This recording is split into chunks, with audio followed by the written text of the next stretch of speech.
আগুনের সূত্রপাতটা হয় আসলে স্কাই ভিউ একটা এয়ারলাইন্স আছে আপনার 8 নম্বর গেটে। ওইখানে যখন আগুনটা ধরে তখন অনেকক্ষণ স্টেবল ছিল আগুনটা, প্রায় 1 থেকে 1.5 ঘন্টা ওইটুকুর মধ্যেই।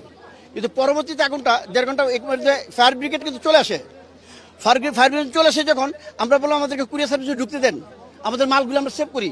তারা আমাদেরকে ঢুকতে দিল না, বলে যে আমরা যেতে পারবো না, কারণ আমাদের সিভিল এভিয়েশন পারমিশন লাগবে পানি মারতে।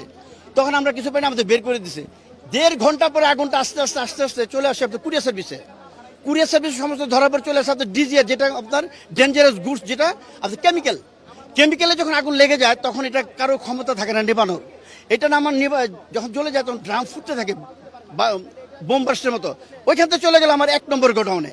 1 নম্বর গোডাউনে আমার সব কি ইলেকট্রনিক্স আইটেম, তারপর আপনার অন্যান্য আইটেম। ওইখানে আমার দেখা গেছে যে জয়েন্টগুলো আমার গোল্ড আছে, ডায়মন্ড আছে, তারপরে বিভিন্ন লিকুইড গোল্ড, হ্যাঁ ওইটুকু চলে আসে। তারা কেন নিবাইল না ততক্ষণ পর্যন্ত তার ঘুরতি আছে। কিন্তু পানির ব্যবস্থা আমি বলছি, আপনি যদি পানি না নিতে পারেন আমার এখানে পানির ব্যবস্থা আছে, আমি পানি এখান থেকে দেই। ওনারা পানি মারতে পারবে না, পানি মারলে আগুন আরো ধরবে। ওরা শেষ পর্যায়ে কিছুক্ষণ আগে তারা ওয়ালের মধ্যে উপরে দাঁড়িয়ে চিকন করে কিছু পানি মারতেছে, যেটা ওয়াল ঠান্ডা করার জন্য।